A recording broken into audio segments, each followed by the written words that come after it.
Hello, everyone. My name is Ian Minderman, and I'm the CBDO of Humans.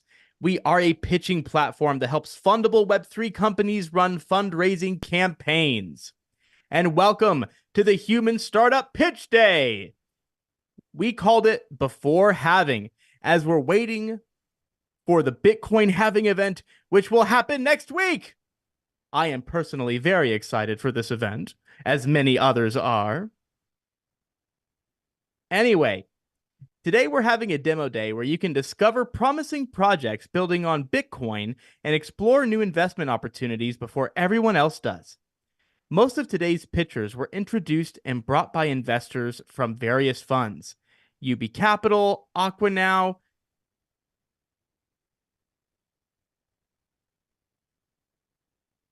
Hello? Can you hear me?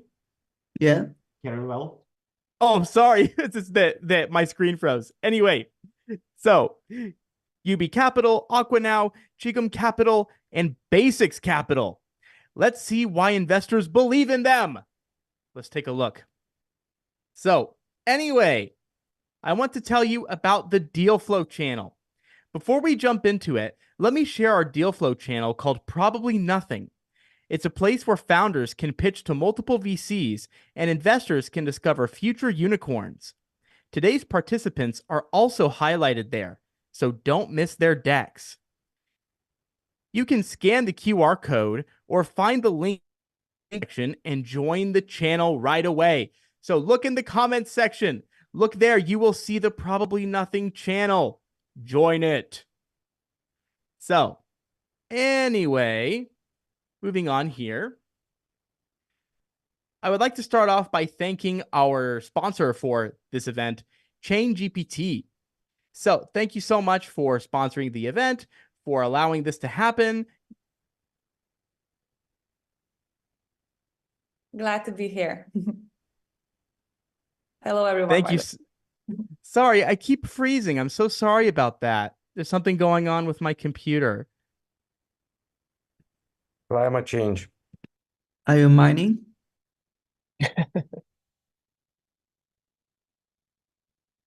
Yeah, Gentry, it's a pleasure to have you. If you can just give a brief introduction about ChainGPT, it would be really great. Sure. So my name is Gintaria, and I am Launchpad Manager at ChainGPT.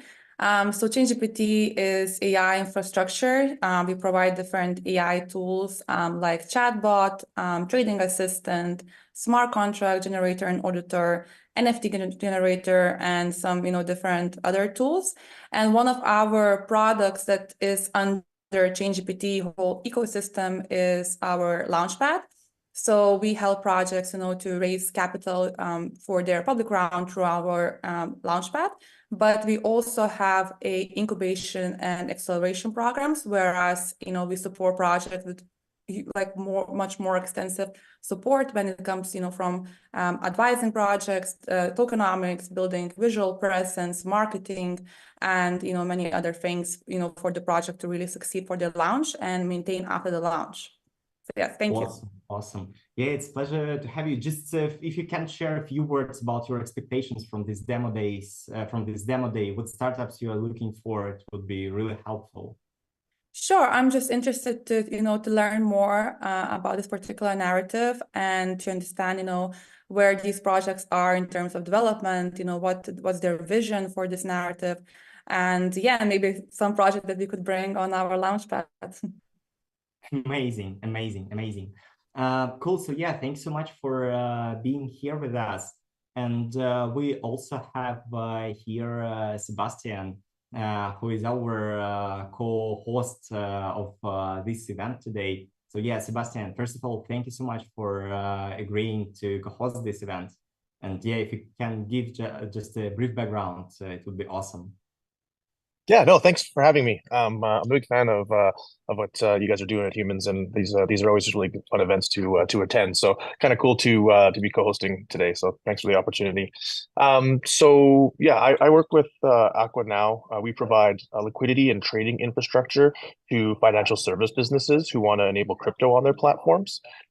So think of it as like a, order book through API that, centralized exchanges, robo advisors, payments companies, banks can use to access, like pools of liquidity for crypto, and then, offer it on their platforms. So, but I actually spend most of my time working for our investment manager, which is AQN Digital. There we have two funds. One's like a digital yield fund, kind of like your standard market neutral multi-strategy yield fund. And then also we have an early stage venture fund where we write checks at the pre-seed and seed level. And I've been employing for a couple of years now, and continuing to do so in today's market too. So looking forward to meeting these folks who are building for the Bitcoin ecosystem today. Amazing. Yeah, thank you so much for first of all for coming here. So yeah, just a small favor before we all start. It would be really great to ask all of you guys to turn on your cameras, and it would be great to see your faces.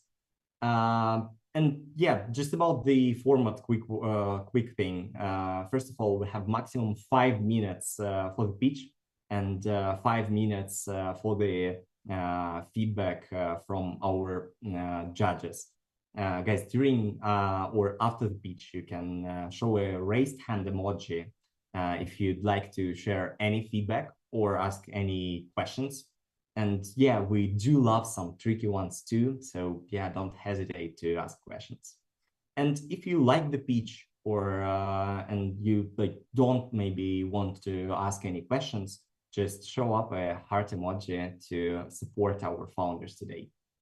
Also, just last thing before we start, we'll also provide the calendar links and pitch decks of the startups in the chat, so all investors can schedule the calls with the founders directly. If you're watching us online via the live stream, I see that there is a lot of viewers. We have like 148 people watching us live. Thank you all so much for joining the event, and hope we'll get more and more. So you can see the startup's pitch deck just by clicking the startup name, and you'll just see its deck. That's pretty it, guys. Looks like we're ready to start. And Sebastian, I'm giving you the mic to announce the first pitcher. Fantastic. All right, so the first group we have is BendDAO. They're banking and liquidity for Web3. So this group was introduced by UB Capital. We're super happy to have them here. BendDAO, you have 5 minutes to pitch, and then we'll get into a round of Q&A and feedback. So over to you. Okay, I'm going to share my screen now.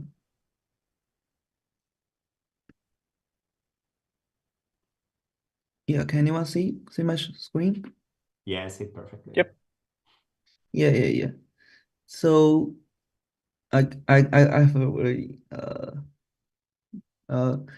this is what we have done on Ethereum ecosystem. We were the first peer-to-peer MT lending protocol to make the MT borrow money instantly, because before BendDAO launched on Ethereum, there's only peer-to-peer lending protocol, and we consider about the DeFi summer in FT lending protocol, and Aave was a peer-to-peer first, then peer-to-peer second. So people want to borrow money so quick that they can use the money to do whatever they want. So actually, peer-to-peer is more efficient. That's why we launch our peer-to-peer lending protocol, and we are the first one, and after that, we get some more success. Like we have implements airdrop system for users, because like NFT is quite different from FTs. Like NFT, you have different airdrops, the NFT airdrop, token airdrop, anything airdrop. That equity is very important for NFT users. So actually, our lending protocol implements a system like make sure that every person can get the airdrops while the assets is in our protocol when borrowing money. So this is what we are the first one. And after that, like peer-to-peer or peer-to-peer MT lending protocol, they learn from us to implement this flash claim. We make it flash claim, like And we are the first lending protocol to make sure that people have margin call in 24 hours. Like, which means like for FT, you don't need to care about the liquidation. Like if today you got liquidated, yes, the day before, the day after that, you can buy back the BTC or ETH. But for the P2P you use, like you don't want to lose your P2Ps after you wake up because the price going down so fast. So actually, we are the first lending protocol. Like we have a mechanism to make sure that you have 24 hours margin call, and if you got triggered, liquided, you still pay some fine, and you can still remain your MTs. That's very important for the users who have MTs. And after that, we have Yuga system. They make ape staking, and we are the first pool-to-pool ape staking solution for the whole industry. And I think we have like 30 more millions TVL for that. And this is how we show our how we make invocations in our past things. And in what we have achieved, like we have running safe for 750 days. We have people borrow more than $700 million, and our protocol have like more than 2,000 ETH revenues. And we have been this year, I think yeah, we have been nominated as one of the most innovation projects in MT by CoinMarketCap. And like 3 months ago, we got invested by OKX Ventures. And if you get a deck, you can all check the links here. It's all you can verify all these things. And next things, but what we want to bring the innovations to the Bitcoin ecosystem, because like Bitcoin is hot right now. After the Ordinals protocol is developed by Casey, all the BRC20s and MTs, and right now the Lunas become hot because like Bitcoin is the most rich chain, and I think so many assets going to Bitcoin. So actually, from my point of view, Bitcoin ecosystem would maybe bigger than Ethereum. And for like lending business on Ethereum, I don't think BendDAO has any chance to challenge the Aave compound for FT lendings. So actually, but Bitcoin is so new, and we have the chance to become MT and FT all in one lending protocol, that you can share margin with your MT and FT assets in one protocol in BendDAO. That's why, like I think in the future, when Bitcoin people can only use one protocol for lending if they want. They don't need to use FT for Aave and MT for BendDAO, something like that. So, and That's we awesome. still Sorry, man, I have to cut you off a little bit there. You're at the 5 minute mark. So sorry about that, but I think you got through most okay. of the slides. Do we have any questions from the crowd? Anyone want to ask anything of BendDAO? I'm like looking at the deck because I reviewed it prior as well. So what I'm missing here is and recommendation, something that you maybe should consider adding, for investors to look at, is the roadmap. So to understand, what's your vision in the long term. Also more information about the business model, because I think that's also important for the investors to understand. And also something in regards to marketing, because currently I noticed that your community socials are pretty low, so would be interested to also understand what marketing you're planning to incorporate before the launch. And Yeah, I That's would awesome. really like to know some data, like how much are you raising, what are the terms, stuff like that, tokenomics. wait a minute. So, yeah, the first thing is like I think I have shown what are we doing right now, and is the roadmap. We are doing the merging chain on Bitcoin layer 2, and the mainnet is going to launch soon, and we are going to build a layer 1 solution for the MT lendings on Bitcoin. and that's the two key milestone for us. And the second thing is like the I think the Bitcoin, the BendDAO own Bitcoin Twitter account is not so much followers, but if you check out like BendDAO Twitter, because we need to learn from the Magic Eden. They have two different accounts for the different culture, because like they have Magic Eden on Bitcoin. So like the social you see like maybe not so many followers. So but it's okay. And the third thing is like we I just came here to show what BendDAO is going to do and to meet more investors. And we would like to raise like $1 to $2 million, and the whole tokens is in our DAO treasury, and we have launched our tokens on centralized exchange already for both Bitcoin and the Ethereum ecosystem. They are all governance tokens. Yeah. That's awesome.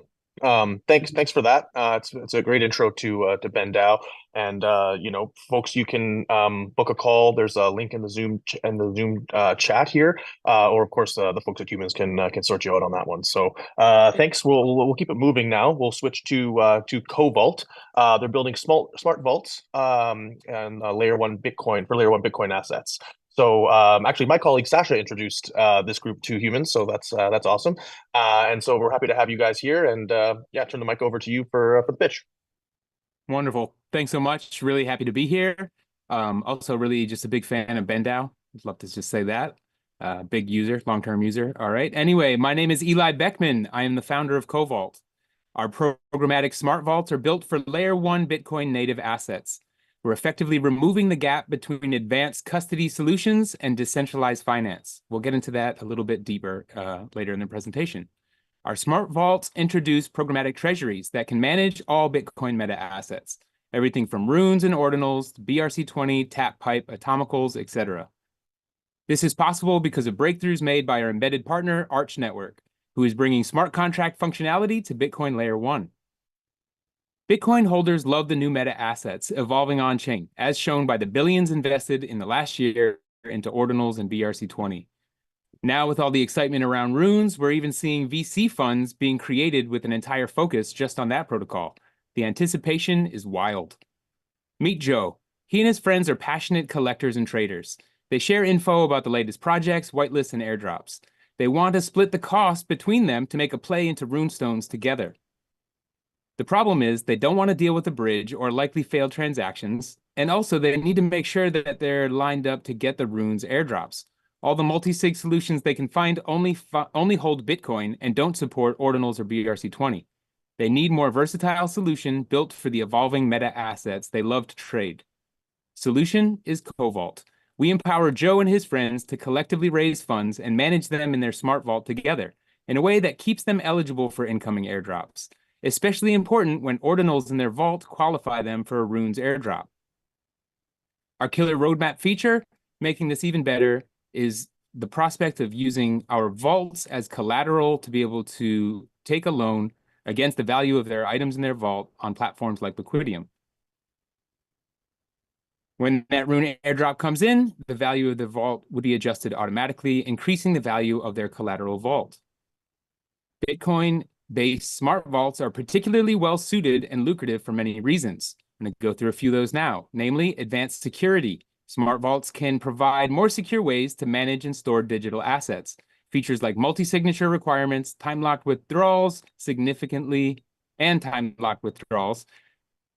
significantly enhance the security of Bitcoin holdings.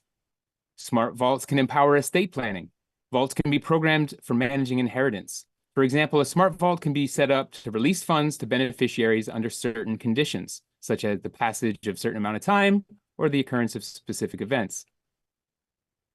Automated payments and settlements. Smart vaults can be automated for regular conditional transactions, such as salary disbursements or contractual payments. The addressable market is huge, as can be seen with similar products on Ethereum, namely Gnosis Safe, which has already surpassed $1 billion market cap, as well as Juicebox.money, which holds many billions in assets in their smart vaults. Our team is made up of the Golden Trio. I'm the CEO with over 20 years of launching and operating companies. Last bull cycle, I built an award-winning community and have managed product development and go-to-market strategy for over a decade. Andrew Chu, our CTO, has been a product lead for 15 years, winner of multiple base grants and hackathons, and also the founder of the largest Web3 no-code agency. Our CMO is Sen Lee, who has an extensive background in marketing as well as finance, having raised over $20 million for other enterprises in the last 3 years. We have gathered over 4,500 people on our waitlist, over 5,000 people on our Twitter in the last few weeks, and we are aligning partnerships and in talks with Liquidium as well as Xverse. We are in our pre-seed round. We are actually nearly complete. We would love to connect with a few more strategic investors who love this space as much as we do. We are Covalt. We're determined to become the primary smart vault platform for Bitcoin native assets. Thanks so much. We'd love to talk to you. My contact info is in the chat.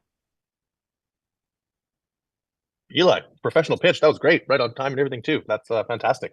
Does anyone have any questions for Covalt? I have a quick question. How many people do you think, like, what's the addressable markets that you see for users of Cobalt? You know, and to position my question, I see that the space is growing, but there isn't that many perhaps new people coming into the space that might then adopt Cobalt in the near future, which would then mean, like, how many people would you need to adopt before Cobalt would then have to go another round of fundraising? You know, do you see my question? I'm not sure if I'm making myself You're clear. saying how long of a runway? Like how long of a span of time do we have? I'm hearing a little bit two questions. Yes. And then do you think that, it's a bit of a double question. And then do you think that there will be enough new people coming into the space that would be using Cobalt for that runway to be adequate? Yes. Straight answer, yes, we do.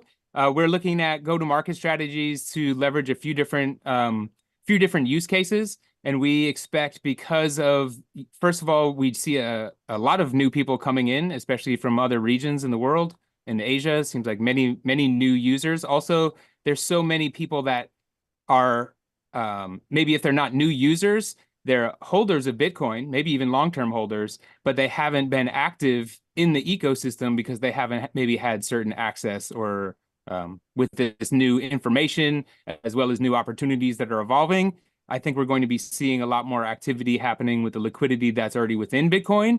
And from my purview, although I'm probably a little, I have a kind of a specific perspective, given that I've done so much onboarding, I see a extreme appetite for people to get a better handle on these things. And by having solutions like this that offer a bit more security, I think it's an easier place for onboarding, for that matter. And for how much we're raising, we have a significant runway, so we wouldn't be running into capital. We wouldn't be running out of capital anytime soon. This is retail or both a little bit? Because it sounds like it's a bit retail, like high net worth retail, and then corporate. I would say it's both. We're looking immediately talking to a lot of other protocols and founders that are keen on using this as their vault for their enterprise. So as an enterprise solution vault, but also the way we're building it with the ease of use. We certainly see humans like that are small groups as well as communities. We're talking to a number of investment-oriented DAOs that are also very keen on what we're building. So we see that between those three layers, we'll do more data and analysis to see kind of which of those three to pour our energy and effort on the marketing. But we see that we'll be able to get adoption on all three. Thanks. That's fantastic. I think we'll have to keep it. Oh, go ahead. Oh, hi. I have a question. I think since sure. Tatiana mentioned the Asian market. So I have to say the Asian BTC ecosystem is very different. You probably know about Merlin and also B Square. So they have extremely high, TVL. Like Merlin, they have already, I believe, near $4 billion US dollars TVL on the chain. So do you have any plan to support more like Merlin or other BTC layer 2 assets in the future? Absolutely. Having seen some interesting cross-chain smart vault solutions on the Ethereum, like across EVM, this is absolutely in our roadmap and I have been talking to a number of them already. I have been stalking the other ones that I'm not in talks with yet, and very much eager to provide smart vault solutions for these other L2s. I think I have 35 or 35 to 40 on my list so far. That's awesome. Yeah, no, thanks. Oh, maybe we can probably squeeze one more in. Why not? It's always good to have a little interaction. Go ahead. Great presentation. So I wonder, who do you see is your main competitor? Can you like briefly talk about the competition? Right now, I would say the most used multi-sig that we found is a Cigna. It's on Stacks, so immediately there's a big separation of us being on L1 versus there being on Stacks. There's a number of other multi-sigs that we've found, some that are very focused on like one category or another. One is Kaza. The other one slips my mind, but they're very much more focused on Bitcoin only. So that one of our main distinguishing characteristics is that we'll actually support all the meta assets. Another one, they offer a yearly payment solution in order to hold enough of your keys that if you lose yours, that they can still help you get access to your vault. So that those are some of the competitors that are in the market currently. Great, thank you. Awesome. Reminder that if you didn't get a chance to ask a question or you'd like to ask some more of Eli here, you can book a meeting in the Zoom chat, or of course the folks at Humans can set you up. So we'll now switch over to Rehold. So it's an AI powered financial ecosystem on Bitcoin. Jeremy, where are you joining us from? I'm joining you guys today from Istanbul. Oh, fantastic. We have an office there, actually. That's great. So I'll turn it over to you. You have 5 minutes for your pitch. Definitely. I'll be swift. Can you see my screen? Full We can. screen. Does that work for you? Perfect. Yep, Thank you for so sure. much, everybody, for being here. My name is Jeremy Bruggen. I'm a head of partnerships at Rehold. And what we're building here is an AI-powered financial ecosystem on Bitcoin. So just to back it out a little bit and look at the macros. So Bitcoin is arguably the biggest trend of 2024. We had an all-time high. There's more than 30 L2 solutions available on Bitcoin now. And Merlin Seal would be the highest example of that, with more than $3 billion in TVL. To narrow it down a little bit into the niche that we're going towards is DeFi perpetuals. Here's the numbers of 2022, 2023, and 2024 projections on perpetuals that have taken place on EVM chains. And we've seen them being way above $500 billion of volume traded since 2022.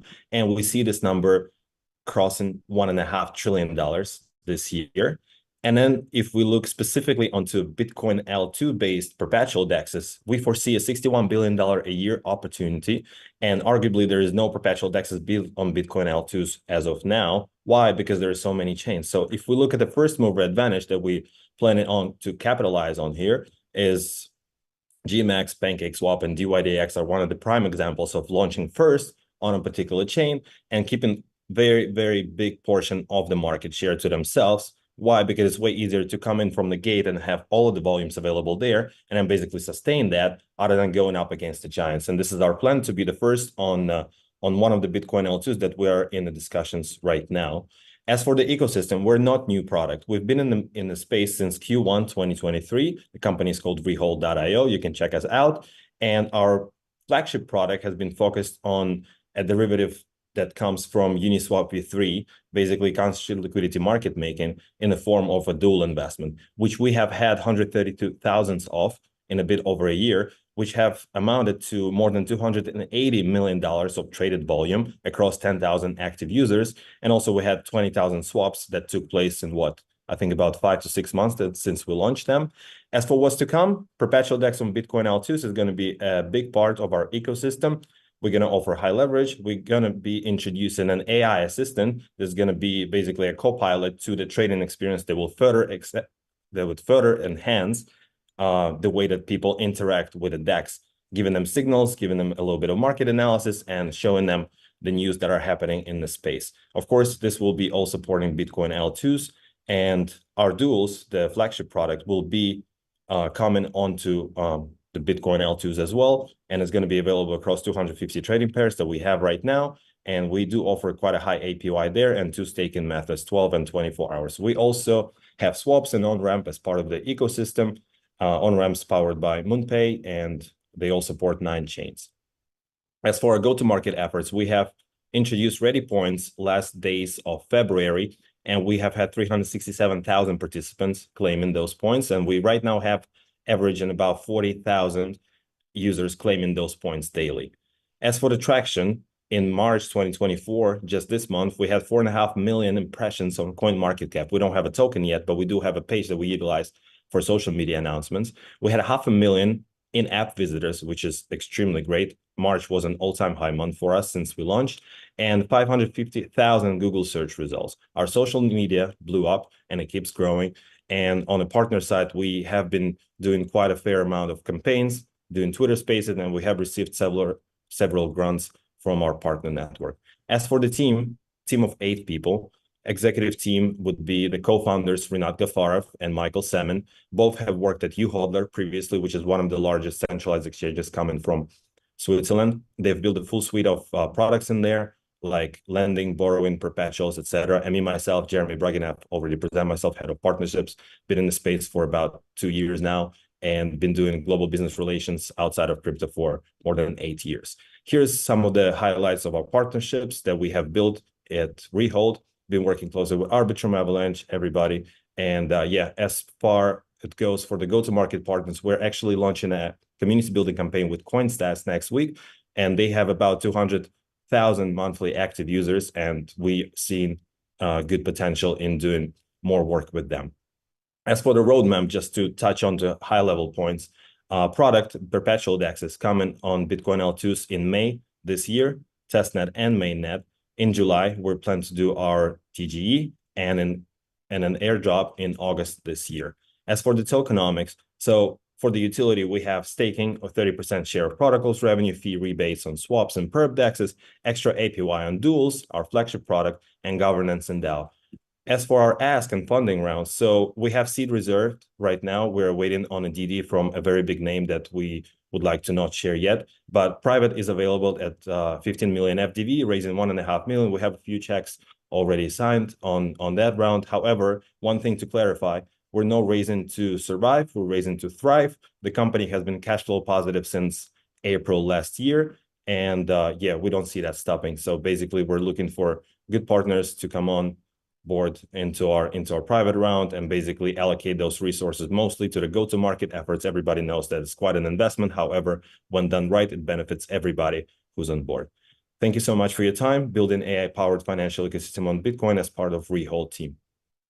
Any questions? Boom, nice. A little bit over, but I'll let you go because I knew you were wrapping up soon. How long was it? I don't know, maybe like 30 seconds over, but it was right at the last slide, so I figured I'd have to let you keep going because that was the most important part, or well, one of the most important parts, anyways. So anyone have any question for Jeremy at Rehold? Hi, yes, I do. Hi, Jeremy. Again. So, in terms of your, like, more from the Launchpad perspective, I wanted to ask more about the public raise, because I don't see, I just see the FDV, but I don't see like how much are you raising, and what are the terms for the public investors? Can you explain a bit more? Definitely. I'm not going to take more of a time and share my screen again, but there is a hyperlink in the presentation that leads you towards the tokenomics. And we do have a KL round, we do have a Launchpad round, and we would love to speak further with you and the ChainGPT team about how we can make great things come to place in this world. Sure. And just one more question. And so you're aiming for the token listing in July, correct? Correct. Yeah. Is like, I mean, probably you still cannot really disclose or say, but are you already maybe started some discussions with centralized exchanges for the token listing? It is quite early to speak with them. We have groups with several centralized exchanges, but again, we all know that there's a lot of moving parts, launchpads, KOLs, centralized exchanges, etc. So we would not be able to get a fair deal right now, and would it make sense for us to account for certain kind of a budget when we're at this level, rather than going to exchanges about a month and a half, I would say 6 weeks is the sweet spot to start speaking with them. So yeah, launching our product in May, having more and more activity already with the product will give us extra leverage. And I believe this is going to be a great time to start speaking with centralized exchanges. Okay, and just last question. In terms of the private round, you mentioned that the amount that you're raising. So how much you're already raising and how much in total you're raising? If you can just repeat. Sorry about that. So seed and private together is 2 million, and we have allocated about, I believe, 1 million. We changed our tokenomics recently, but basically it depends on which route we're going to take. Are we going to raise more on launch pads, or are we just gonna look at the launch pads more of a marketing side of things? So seed and private is 2 million. Got it. Okay, thank you. Thank you. Wonderful. Anyone else have any questions for Jeremy? Yeah, Jeremy, can you elaborate the AI part a little bit? It's in the title, but you never mentioned in the deck. I actually did on the ecosystem side, but yeah, let me elaborate that one more time. So basically, the co-founders had a chat with some companies that have integrated AI into their trading experience, and they have seen the conversion from visitor into an active user and a trader much faster and much better. So basically, how the AI is foreseeable as part of the Rehold ecosystem is that it's going to be a co-pilot. So technically, when you open up your app, you'll be able to see some analysis on the performance of the market, on the news, on latest transaction that KOLs have done on chain, etc. So basically, it'll just be a little company to have for the community, for the traders, to basically have a little more data for them before they make a decision. This is something that is in the works and it is on the roadmap, and we are speaking to some companies that will be able to give a little more technical insight and professional insight into the AI part of the roadmap for us. Got it. Thank you. Pleasure. Hi, Dan here. Fantastic. I just wanted to ask, why are people excited to use your product? It seems you have a great traction. I want to understand the motives behind that traction. Why are people joining in? I think a simple way to put it would be, if you go into Rehold, everybody's looking for their 100x. Everybody's trying to turn $1 into $1 million tomorrow. And when you go on Rehold and you see the APYs of up to 500 right now, thanks to the bull market, everybody tries to ape into that. Honestly, outside of Bitcoin, Ethereum, and all the fundamental coins that we offer, meme coins are the biggest popular assets on our platform. Why? Because those communities are going nuts with it, in the most respectful and possible way to say that. But they love high APYs. They love to go in for the thrill of it and then see their tokens generating yield. So I do believe that's part of the things. But also, since we have introduced ready points, we also had our whales and like traders of the protocol that have been silent for a few months coming back to us, messaging us. So we see that points have played quite a good role in having more conversion, having more traction happen on Rehold. Yeah, and I would like to ask, it's about a little bit of a tough question, but how do you see your perp side compared to, let's say, Valor? Because I see you mentioned them. Definitely. Yeah, Nirado, thanks so much for your question. It's a very good one. So we're not here to compete with Valar. Why? Because our position is a bit different. They are on Stacks, and Stacks is non-EVM. So this is something that we weren't even looking at doing in the beginning, because we are EVM right now, and EVM is the most convenient from development. I'm not a developer, but anyways. So yeah, we're not competing with Valar because they are in a different niche, different road, I would say. We are, I cannot say yet, but we're in discussion with several Bitcoin L2s. And yeah, basically, we will be in a different lane, and we are negotiating a favorable deal with a Bitcoin L2 to basically be that perpetual DEX in their ecosystem. Juicy. We'll have to cut it off there for Rehold for now. But of course, as a reminder, you guys can book meetings directly with them using the link in the chat, or hit up your your contacts at Humans. But thanks, Jeremy. That was awesome. So now we will. Yeah, no worries. We'll switch over to Chainring now. This is the only cross-chain DEX built on Bitcoin. So Andrew, turn it over to you for the presentation. Thank you, Sebastian. I presume you can see my screen. So can indeed. Excellent. Cool. So Chainring Labs, we're building Bitcoin DeFi.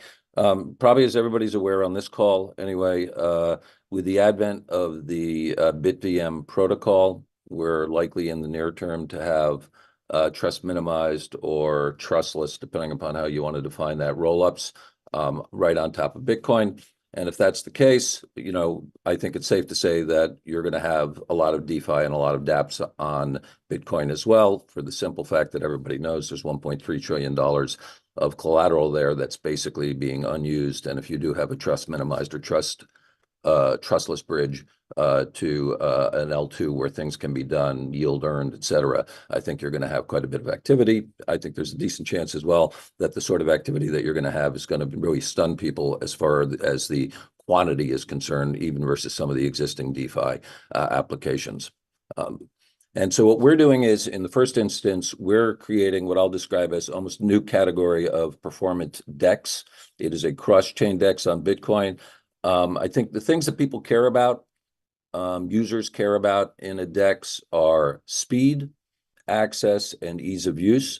So our DEX, which we're in the process, we're about ready for testnet. Our trade latency is about just sub 1 millisecond. To put that in context for everyone, that's about a 20x improvement over the second fastest DEX out there, and you know, a multiple orders of magnitude over cross-chain DEXs. And why is that important? It's important because from a user experience perspective, there's just an incredibly high correlation, not just in crypto, but financial markets as a whole, between execution time or trade latency, the inverse of that, and what users perceive to be a good experience. It's, for example, one of the reasons I think that Solana has been so successful with users. It's just that UX is very smooth and people understand that they're not waiting seconds or minutes for trade executions. So we're going into what I would describe as unprecedented territory as far as our trade latency and execution time, number one. As far as accessibility is concerned, once again, because we're going to be trustlessly connected to Bitcoin, you're accessing a very large pool of collateral that is currently, you know, what I'll describe as inert. And then thirdly, as far as ease of use is concerned, we're working on applications where we really think there's a lot of already empirical evidence over the course of the last 6 months, how end users, not market makers and professional traders, but how average users like to connect and trade. And one of those things, for example, is a Telegram mini app where you can actually trade very, very rapidly and seamlessly. And we're creating something called the Kumquat trading bot. You may wonder where the name came from. So I think I failed to mention on the last slide that we're probably going to end up building on Citria, where there are a lot of interesting things are happening. We really think they're best in class in this BitVM thing. Citria, you know, it's based upon citrus. They have a Clementine protocol. Kumquat is a little fruit, so we thought the Kumquat trading bot would be kind of cool, cute. And then there's going to be a Kumquat coin that goes along with that.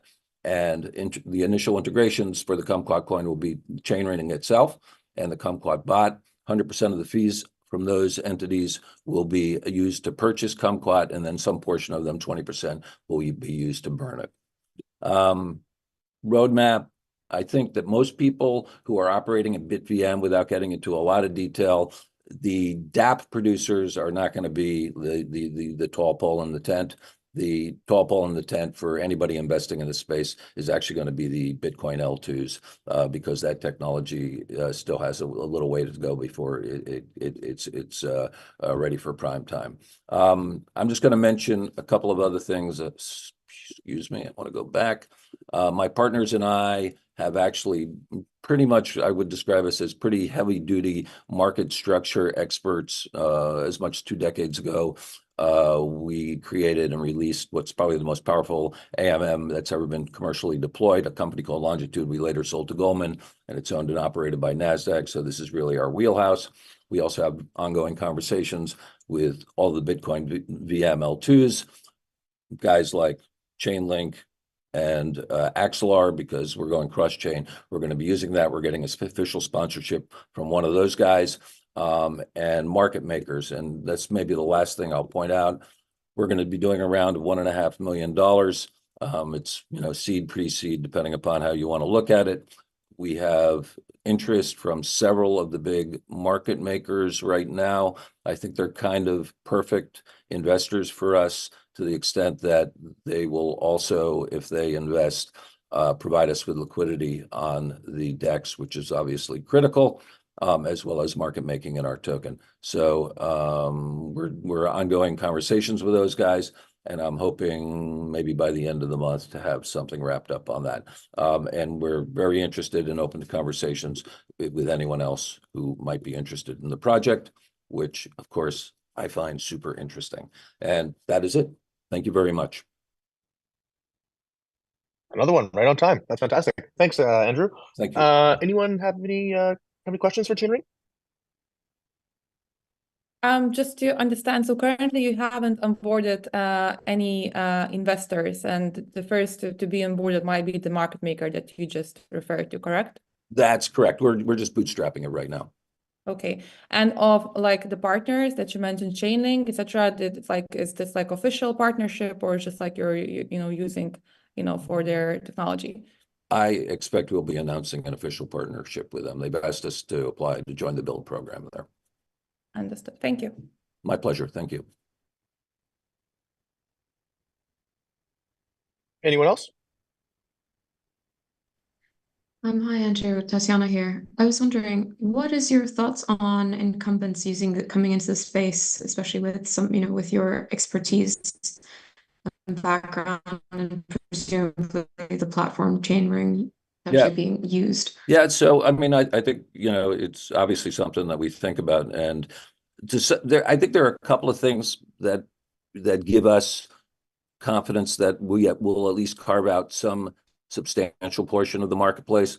The first thing is that the nature of the DEX that we're building, the technology stack, both with regards to how we're managing and improving out the off-chain sequencer, its performance, the front end, how it's presented to customers, users, takers in the trade bot, as well as how we're going to be using these messaging protocols for cross-chain trading. All of those things have never been done before in an exchange of this nature, and we think it's going to give us reasonable advantage. But that being said, look, I mean, there are incumbents out there, but you guys are probably greater students of this than I am.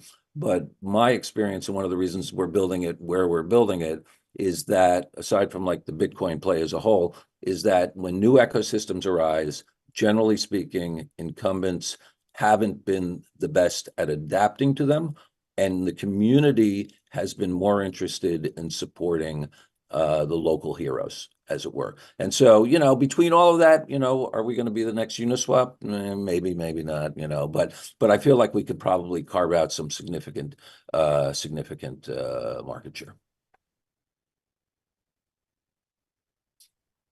Fantastic. Anyone else? Yeah, I wanted to ask a bit more about your team. How big is your team, and how are you distributed, and why Bitcoin? Do you have any experience specifically with that? Yeah, sure. So the team right now is my partner and I are founders. My partner, Charlie Walden, and I have been together for better or for worse. I don't want to horrify anyone on this phone call because I know I'm probably above the median age here. So we've been together for 25 years. We've done 2 companies that have gone US IPO, a third one, a fintech, this market structure company we sold to Goldman. So we have a lot of experience scaling businesses. We've destroyed a couple as well. So, I mean, just full disclosure, I'm not going to lie on that. But I have 4 engineers. They have years of experience, both in key management, smart contracts, multi-chain, Bitcoin, the whole show. And 2 of these guys have been with us also for like 25 years and are just, really, really experienced senior people. And then we have 2 younger guys as well. So we're for example, with the exchange is almost ready for testnet already. We're just, polishing the brass and the like. So that's not the thing that I'm worried about at all. That's awesome. We'll keep it moving here. Thanks, Andrew. A lot. Good to see you again. I remember you from the Senso days. We met a while back. Yes. But yeah, so it's again, if anyone wants to book a meeting with Andrew and the Chainring team, links in the chat, and of course the folks at Humans can help you with that. So Thanks so now much. we'll move on to of course, my pleasure. We'll move on now to Mushroom Finance, a yield farming optimizer within the Bitcoin ecosystem. Yusuf, over to you.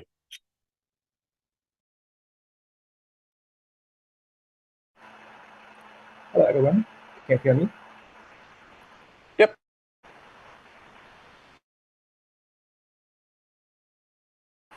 Okay. Can you see my screen? Yes, sir. Okay. Can you see my screen? Okay. Sure. So mushroom finance is the first decentralized optimizer in the Bitcoin ecosystem. It allows users to earn interest on their crypto holdings and provide people the highest APYs with safety and efficiency. So a set of investment strategies secured and enforced by smart contract, Mushroom automatically maximize the user's reward from various liquidity pools, automated market makers, projects, and other yield farming opportunities in the DeFi ecosystem. And you can see this is the frame of our product. We integrate multiple DeFi, CeFi strategies, lending, RWA, staking, yield farming, LSD, and other strategies, and integrate them into Mushroom pools, and then provide them to users and investors to different pools via the bridge. And this is several cases of our products, and we have already collaborated with some partners for the interaction of the smart contract. The first is asset flow. The concept is straightforward and involves the following steps. We can deposit some USDC into AV or Avalon or some other lending platforms and lend some ETH. Then we exchange some lent ETH into USDC. The remaining ETH and USDC are placed into the Uniswap Ocean pool. As we all know, that providing LP is bullish and lending out BTC is bearish. We can control the delta effectively and achieve the hedging. And this product is that we have already collaborated with the lending platform Avalon, which is very popular on Malay chain and already gained about 60 million TVL on Malay chain. And next case is RWA. That is the collaboration with the RWA protocols. For example, the T protocol. Now we can deposit USDC into T protocol to obtain IUSDP and split IUSDP on panel, then reinvest in DEX ALP or directly invest in DEX ALP. These cases is that we collaborate with T protocol and we already have interaction with them in the smart contract. And the third one is the joint governance. It means that we will hold DAO tokens of some layer 2 projects to boost earnings. And maybe you will ask us, why do we need a mushroom? There are several reasons. First, we'll connect with public chain and the contract with the project party. We'll have fully run the project party's contract to find the highest profit point and can check the security of the contract. We can provide this product to users, institutions, and other investors. For big institutions and large investors, they can get higher and safer returns without having to study every project. And that is same for ordinary people. If they want to gain more yields, they need to go through multiple processes and they need to interact with different smart contracts, and the gas fee is very high. So they can get it with one click on our platform. And there are several features of our products. The first mover and huge market potential. As we all know that Bitcoin has a vast user base and boosts fast in the coming years. As Bitcoin's initial yield optimizer, we can build a brand and attract more users to seeking growth. And the second one is that more opportunities that, is the quick launch. We have already gained good connections with Malin Chain and BitLayer and also Stacks that we will launch our mainnet in May or June, and the TGE time is in Q3. We're first launched on Malin Chain, and then we can expand across BTC Layer 2, attracting wide users and enabling cross-chain management. And third one is that we have close partnership and resources. And you can see this list. First is the the VCs Hey, that will have. Yusuf, sorry to interrupt, man. But your 5 minutes is up. Okay, Do you sorry. want to maybe just flip over to the to the financing details real quick? Okay, no problem. Can I close this introduction of the VCs and the backers? Just 1 minute. Sure. Yeah, go ahead, man. Okay, thank you.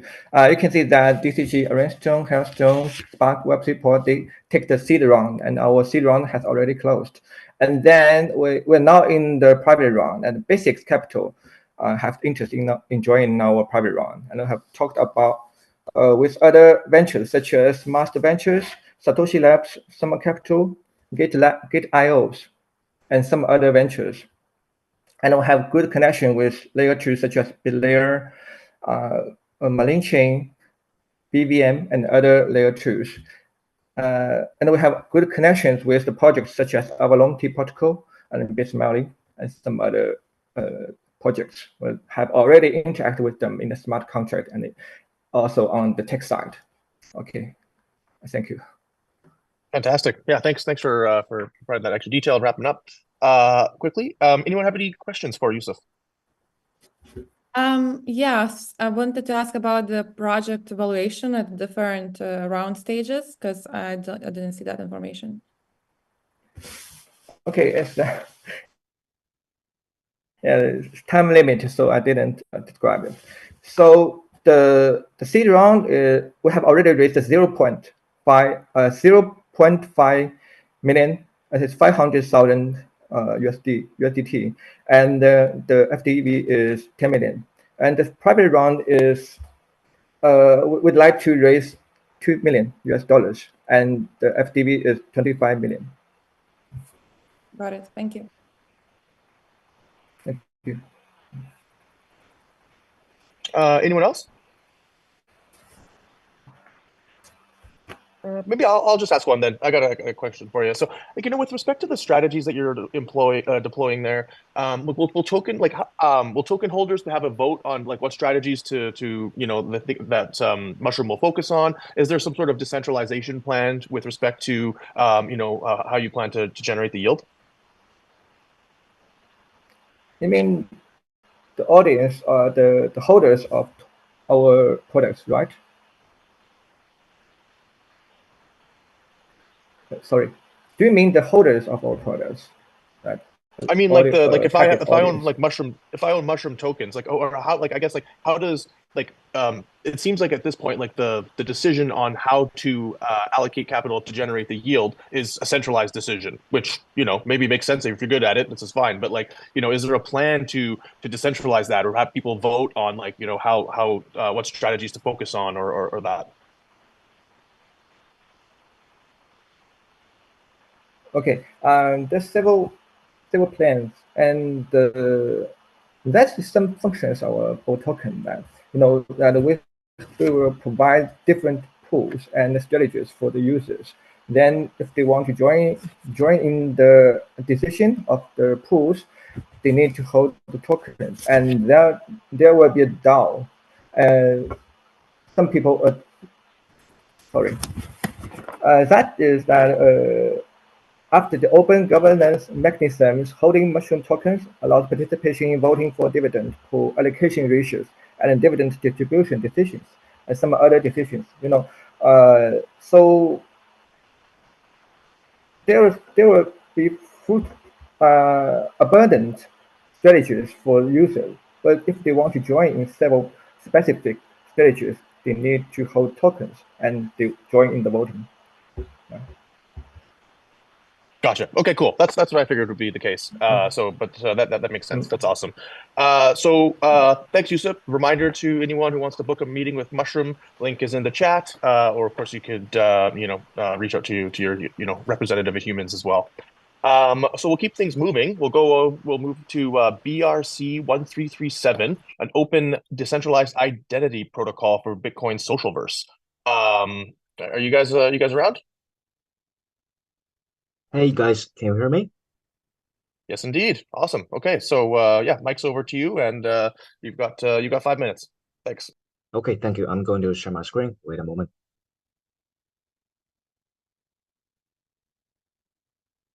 Can you guys see my slide? Yep. Awesome. So first, I'm going to briefly introduce myself.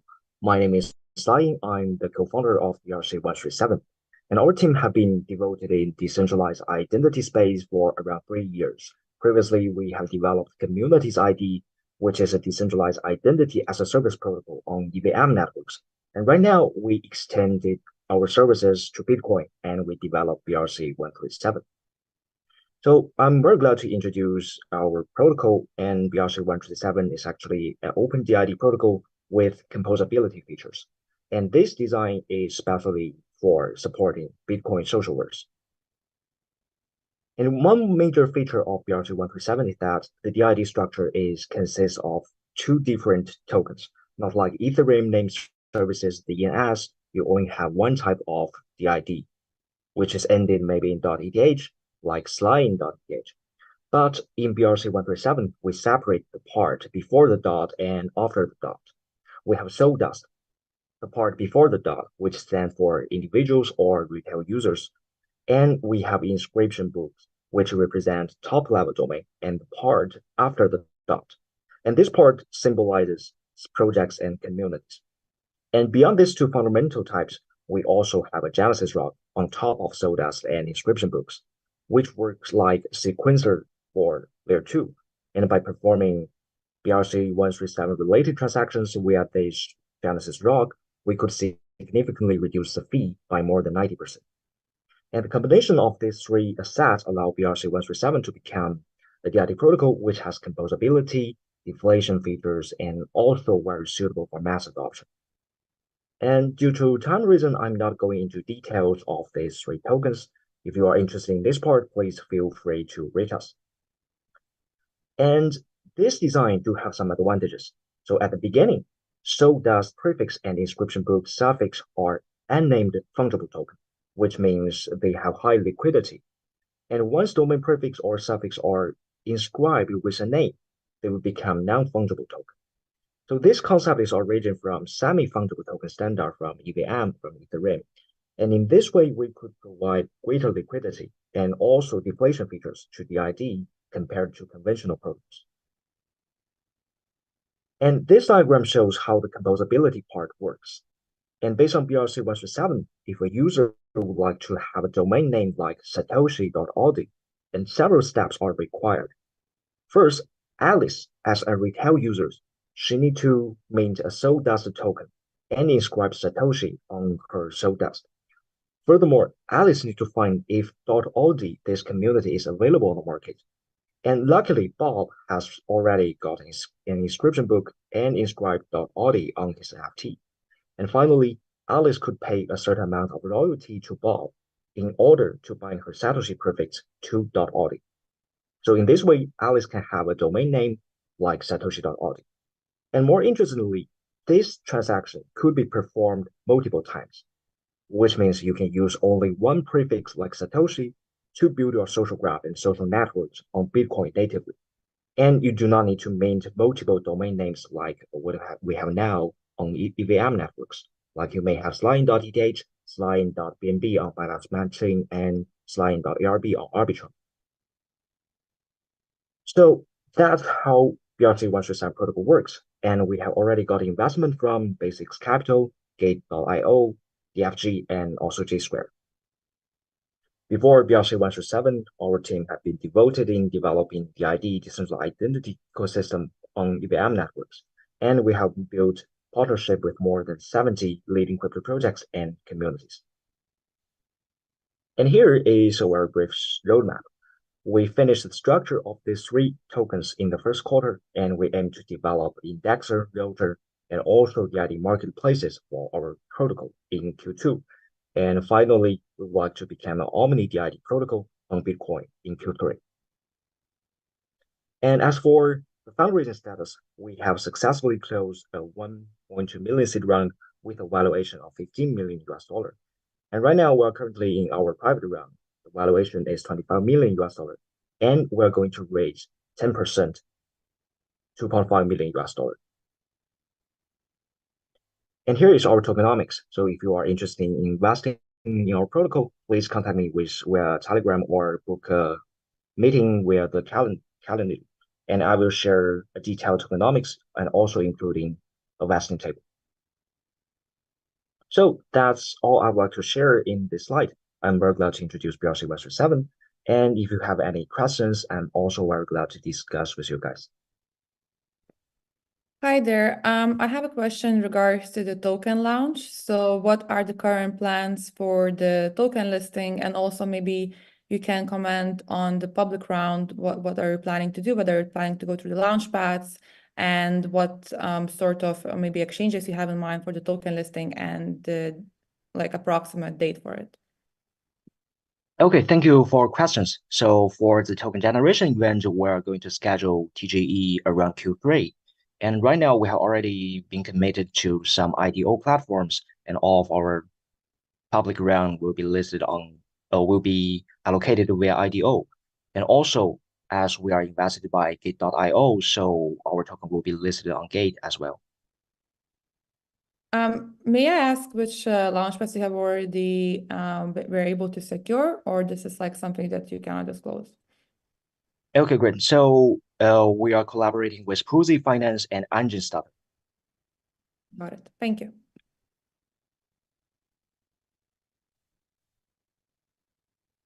Anyone else have any questions? Okay, well, we'll keep it moving. I actually do have some questions, but I'm gonna reach out to these guys myself on the side to ask for a full meeting, because I think it's quite interesting. You know, relative to some of the other kind of name services out there, this one seems a little bit more dynamic, so it's pretty cool. So yeah, so thanks BRC137. Again, reminder to anyone, you can book a meeting in the chat or with your humans folks. All right, so let's keep it moving to something a little bit outside, I guess, of the Bitcoin ecosystem, but super aligned with some of the more important narratives in the space right now. So we'll switch it. We'll go to Dogify, a stack of DeFi products for Doge. So super interested in hearing what these guys have to offer. So Ash, over to you. Hey guys, like Sebastian said, we're Dogify, and we're looking to ship an entire DeFi suite of products on Dogecoin. Yes, on the L1. Yes, it's based as fuck. Let's get into why Dogify, right? And why Doge? The real questions are actually grounded outside of the meme coin narrative that's here. It's based on tech. It has 1 minute block times compared to Bitcoin's 10-minute block times. It's 100 times cheaper to transact on Doge, and it has one of the largest communities for chains, if not just like actual meme chains in the entire ecosystem. And mind you, it's been up for 13 years and it's never gone down once. The problem that we're looking to solve is quite simple, really. We're looking to solve the problem of high fees and unpredictable confirmation times when swapping GRC20 assets. An example is, John, for example, is a GRC20 trader, and he happens to have a bunch of Doji, which is a very popular GRC20 asset. This is what he faces. This is a screenshot of Very Doge's marketplace. He has to sell an exact amount of Doji at an exact price and hope that a user would come in and buy that particular allotment. This is very capital inefficient and temporal inefficient. Our solution to this problem is quite simple: an EMM style DEX that allows for users to come in, swap their assets, and basically move on with their life. And if they happen to, they can also commit to the liquidity pools that we are launching natively on our protocol itself. Our team consists of me and Rashad. Both of us come from traditional finance backgrounds originally, mine in wealth management, Rashad in quantitative finance. And we've also had the opportunity to be core team at various projects in DeFi roles for ETH and in Cardano. Our market size that we're addressing is pretty interesting. It's roughly around 180 million in market cap, $800,000 in 24-hour volume, and $300,000 worth of tokens that are just being sold in the top 20 to 30 tokens. And this is only in DRC20 tokens. We're also allowing our marketplace to address the Dunes asset, which is runes forked and deployed on Doge. And also, we're going to be making sure that it's suitable for DIPE, which is, pipe assets from Bitcoin, also suitable on Doge. Our business model is simple. It's a friction-based business model of 3% swap fees. And the more a user holds a token and then stakes our token, it reduces these swap fees. We have swap fees for obviously just switching assets. We have liquidity pool commit fees, but we also have expedited commit fees. Because we own our own infrastructure, that is our indexer tech itself and our RPCs and APIs that are there, we can basically order transactions. So theoretically, a power user, we can prioritize them rather than a normal user. Our competitors are basically Very Doge Labs, Doji Market, and MoveFeeSwap. One of the key things that you might notice is that aside from us actually having a working product that has instantaneous swaps and also has liquidity pools that work, is that we own all of our infrastructure. So all these other competitors are relying on Doge Labs' infrastructure, that is their indexer tech, to actually make their marketplaces work. And they're highly inefficient because of the fees that they have to deal with, and also the fact that they have a dependency outside of it means that something goes down, all the other marketplaces go down. We'll be the only game in town that effectively owns our entire stack. The ask is simple, $1 million for 18 months worth of runway. And our valuation with post money is 10 million. We've already raised around 500K. We started raising roughly around like a week and a half ago. And yeah, we're hoping to close around in 2049. The goals and provisions of this funding allows us to receive product market fit. It allows us to take over 10% of the DRC20 and Dunes trading market. And we're aiming to be profitable roughly around 20% by 18 months. What we've also noticed is that these markets are exponentially growing. That is, the market price that you're looking at right now is only 5% of the ordinals market. So if we just project this and extrapolate this forward, we're going to see these market prices growing huge. And I think us being profitable is not really, it's just a matter of like, not like when, it's just a matter of like what to do with the money and reinvest in other stacks after. So we just want to say thank you. Once again, I'm Ash, my co-founder is Rashad. We'll both be at Dubai for 2049, and we're Dogify. And please DM us or drop us a Calendly. We're happy to do a live demonstration for you. Our product goes into whitelist mainnet in like another week and a half, basically. So yeah, if you guys have any questions, please feel free to fire away. Sorry. Hi Fantastic. there. Sorry about that. So in case if I miss, I'm sorry, but is the testnet already live or no? So Doge doesn't really have a testnet that's really working. So basically, we just decided to take this and build it in like whitelist mainnet.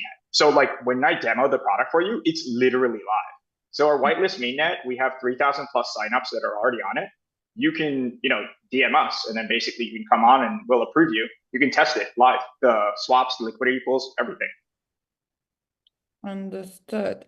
And what about the like partnerships with like tier one, companies? Do you have some kind of a strategy plans for that? Yeah, solid question. So one of the things I didn't mention is that we banked an LOI with MyDoge wallet. They're the largest Dogecoin wallet. They're actually based in Dubai. We're having dinner with the team guys, like literally in like 2 days. They happen to be the most interactive accounts by Elon on Twitter. And funnily, they have 100,000 plus active users that are wanting to engage with our marketplace. And those users have anywhere from 500 to 1,000 Doge. So I think that that's a really good partnership to have there. Outside of that, on Deep Stealth, we also won a Bitcoin hackathon bridging contest at ETH Denver. We took first place. So our goal is to not only deploy the DEX, but then allow for our DEX to have a bridging service that'll connect to Warpcast at ERC20. So we can basically do a cross ecosystem kind of swap functionality by obfuscating the bridge and using Warpcast to come in. So our goal is to not think of let me partner with this particular project. I think that's a waste of time for us personally. I think what's better is to just deploy on a social network kind of surface. And that's the reason why we're partnering with MyDoge, which is very close to Twitter, and Warpcast itself. So yeah. Thank you. No worries. Hi, Ash. Very nice that you're building on Doge. Really excited. I think the narrative is great, but is there a market? And could you explain, what's your upside potential? Because you getting profitable as a company is not really, a major achievement, I would say. The question is, how do you make, the moonshot? So let us know solid question.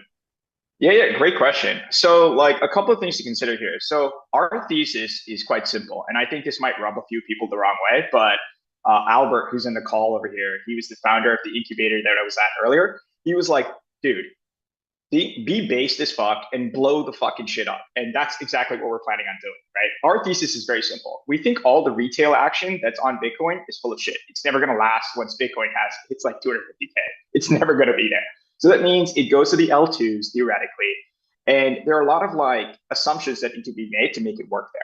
So we thought like, hey, it's going to go to Doge, which is like super adjacent, which is a fork, and it's meme related, and retail action can go there. So it's firstly good to be there.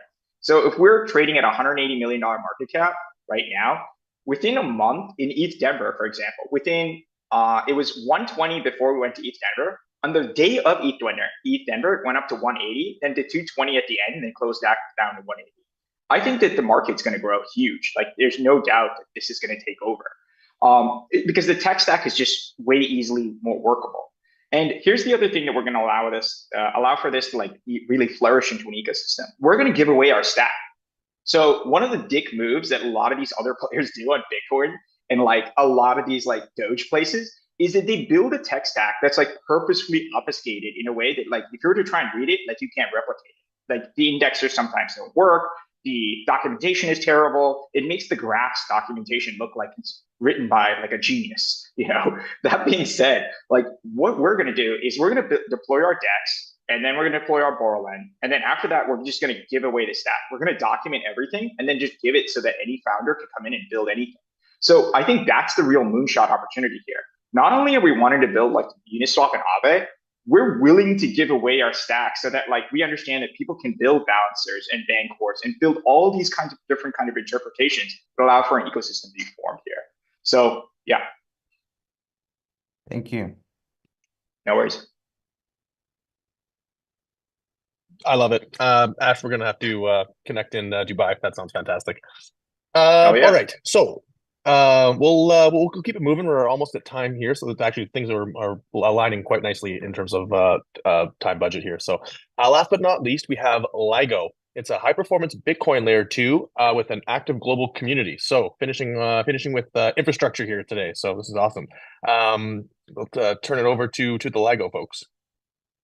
Okay, so it's going to be me presenting. I have my team also on the call. My name is Lisa. I'm from Lio Network. So let me share my screen in a second.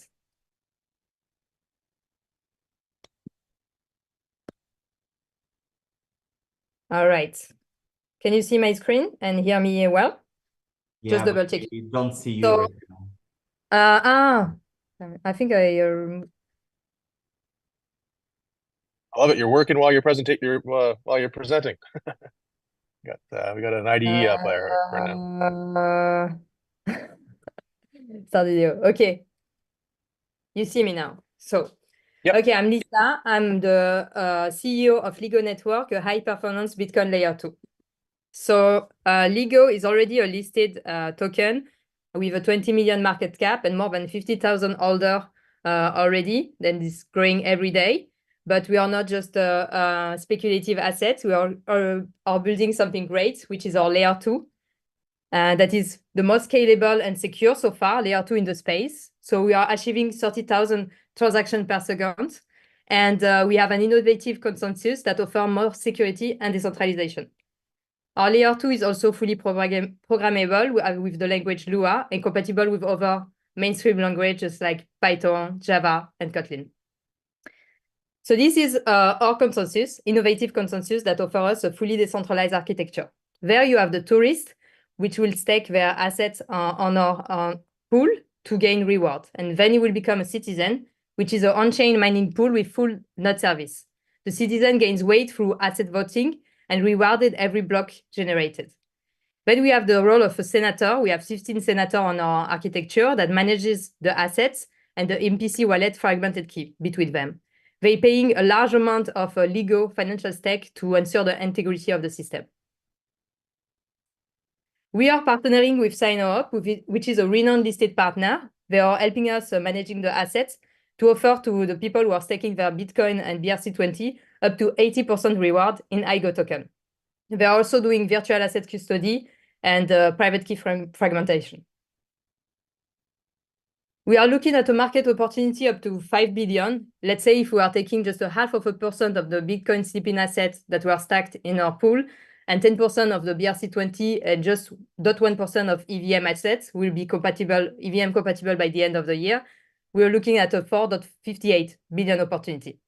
But we have a more optimistic vision for us, which is the asset tokenization in Singapore. That can be a very strategic place to start this product. There is a 10 trillion market opportunity until 2030 that can be increasing in the 40 times in the 8 years to come. LIGO will be the leading layer 2 in the business and the best investment opportunity in the market. Why? Because we already have a global community that loves LIGO, a 20 million market cap.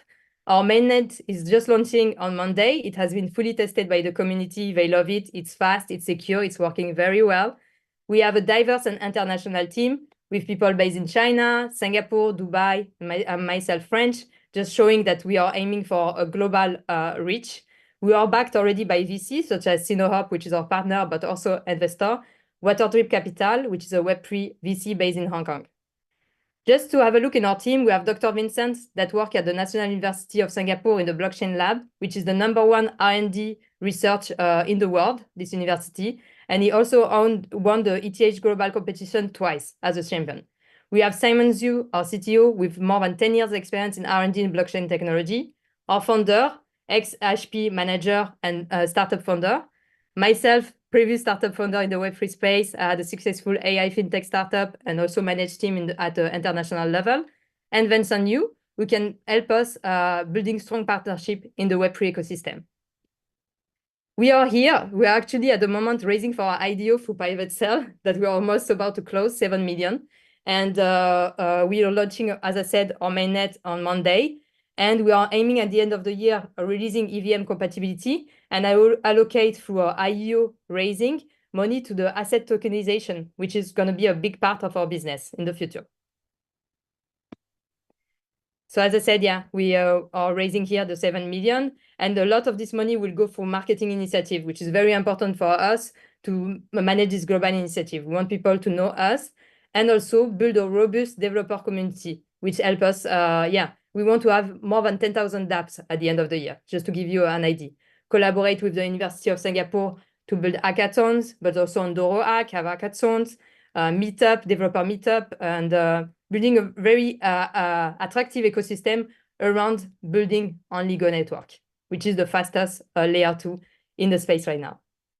Thank you very much, and feel free to address your question. That's awesome. Thank you, Lisa. Anyone have any questions for Ligo? I want to challenge your go-to-market. You say you will organize hackathons, but in this way you get fresh projects or, wannabe projects. How will you steal projects from other, chains to Lio Network? How will I steal? Why? So this is not our go-to-market. It's not the hackathon. Huh? Let's be honest. Our go-to-market is the stacking because we are offering high reward and we are going to market on Monday, right, with our mainnet.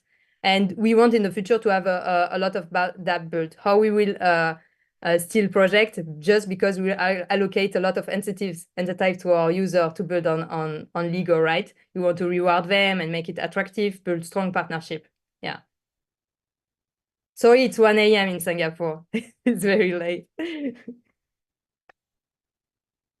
That's awesome. Thanks, thanks, Lisa. Are you headed to Dubai by chance, or anyone from your team? Yeah, we have someone from our team in Dubai already. Yeah, that you could meet eventually. Fantastic. Yeah. Awesome. Okay, great. So we can try to connect with them. For the folks who are headed to Token 2049. Anyone else have any questions for Lisa before she tucks off to bed? Awesome. Okay, well let's leave it there. We're almost at time here. So I guess it's time to wrap things up. Really want to thank everyone for coming today, judges, pitchers, just passive viewers as well, and of course the humans team. So thanks for that. And thanks to Jintari. Sorry, I hope I'm saying that right. From ChainGPT, a new human sponsor. And yeah. So Fedor, maybe I'll turn it over to you if you have any last kind of like closing remarks. I just want to thank everyone and you, first of all, Sebastian, for hosting this event. And yeah, Gentire, thank you so much for supporting us. We won't have event without ChainGPT, and yeah, we're more than happy to partner with you. Thank you, all pitchers. Thank you, all judges, sponsors, and viewers for being with us this 1.5 hour.